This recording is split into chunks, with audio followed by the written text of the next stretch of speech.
اللهم صل وسلم وبارك عليك يا حبيبي يا رسول الله. بصوا الجمال، بصوا حلاوة كيكة البرتقال بقى وجمالها ولونها بصوا ريحتها قلب الدنيا، ريحتها قلب الدنيا يا بنات. اللهم صل وسلم وبارك عليك يا حبيبي يا رسول الله. بصوا النتيجة حلوة ازاي. لو حابين تعرفوا الطريقة دي كملوا معايا الفيديو عشان تشوفوا التكات والحركات اللي احنا هنعملها، وتعرفوا تكات وحركات كيكة البرتقال اتعملت ازاي. بس قبل ما تتفرجي على الفيديو اوعي تنسي تدوسي لايك وشير وتشتركي في القناة. وتعالوا نشوف الكيكة القمر الهشة التحفة دي اتعملت ازاي. وادي الكيكة القمر، بصوا الكيكة هشة ازاي وجميلة وتحفة ومستوية من جوه. بصوا جمال الكيكة كده. بصوا ادي الظهرية بتاعتها وادي الكيكة هشة. بصوا هشة وجميلة وتحفة. كيكة البرتقال دي من احلى. مساء الفل والهنا والجمال والسعادة، وبصوا كل حاجة حلوة وسنة سعيدة عليكم يا رب بإذن الله. كل سنة وانتم طيبين. كلكم بحبكم جدا جدا يا احلى متابعين. ربنا يخليكم ليا ويجعلكم دايما كده نعمة في حياتي.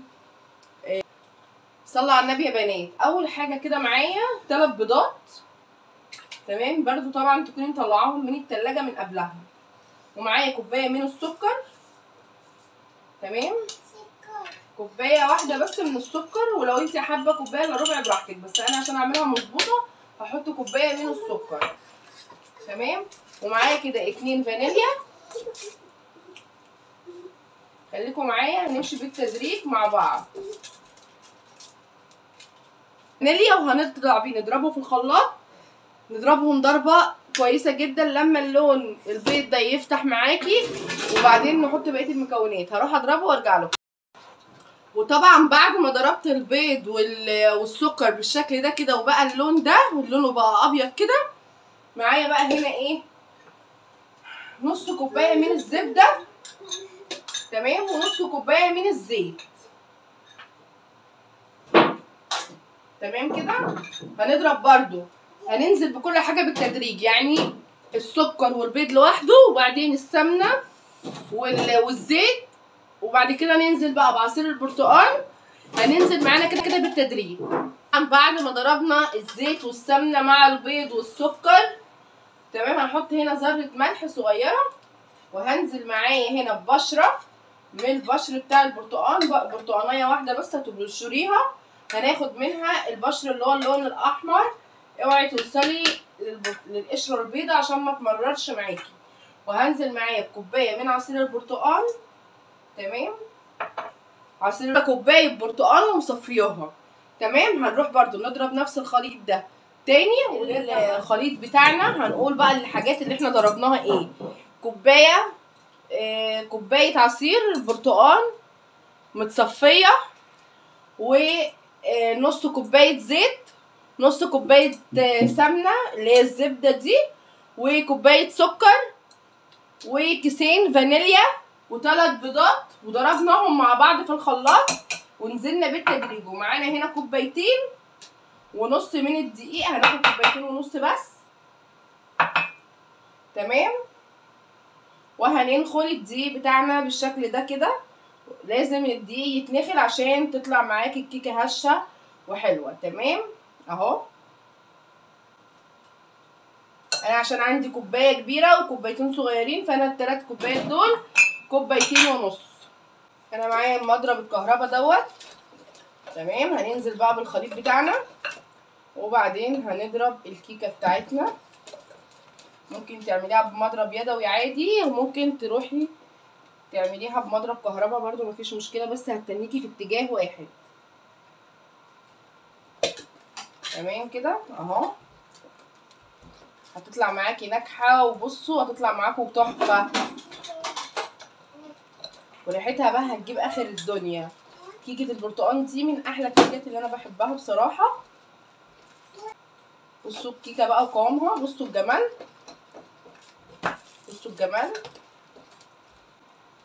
الكيكه تحفه وجميله جدا وقوامها تحفه. جربوها يا بنات وهتدعولي هتدعولي هتدعولي. واهم حاجه بقى ما تكونيش مولعه الفرن من قبلها بكتير، يعني الفرن ما يبقاش سخن قوي عشان مش اول ما تحطيها تتحرق معاكي وما تستويش وتبقى نيه وتبقى معجنه وكده. لا، ما تولعيش الفرن من قبلها بكتير. تمام. بصوا الجمال، بصوا القوام بقى وقوام الكيكه. هروح بقى اضربها شويه عشان طبعا ما عنديش هنا جنبي كهرباء، هروح اضربها هناك. انا هنا بقى معايا الصينيه بتاعتي، ماشي، حطيت فيها حته من الزبده كده، وهبدا ادهن الصينيه بتاعتي بالزبده بتاعتي كده بالشكل ده. اي نوع صينيه عندك عادي بقى، مش مهم. انا حبيت اعملها في الصينيه دي بصراحه، مش عارفه جاي معايا ليه ان انا اعملها في الالومنيا رغم ان انا عندي صواني كتير، بس هي جايه معايا ان انا اعملها في الصينيه دي. هندهن السوق بعد ما ضربناه طبعا بالمضرب في اتجاه واحد، المضرب الكهرباء في اتجاه واحد. ده القوام بتاع الكيكه بتاعتي. بصوا القوام جميل ازاي، بصوا حاجه، بصوا حاجه وهم حاجه كده. بصوا هتحبوها قوي بجد، الطريقه حلوه. اللهم صل على النبي، اللهم صل وسلم وبارك عليك يا حبيبي يا رسول الله. اي حاجه كده لازم تسموا الله يا جماعه وتصلوا على النبي عشان ربنا يزيدك فيها بركه وتطلع ناجحه وحلوه.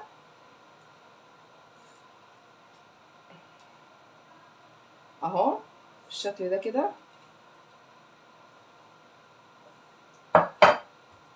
ما خدتش وقت معانا خالص اهي.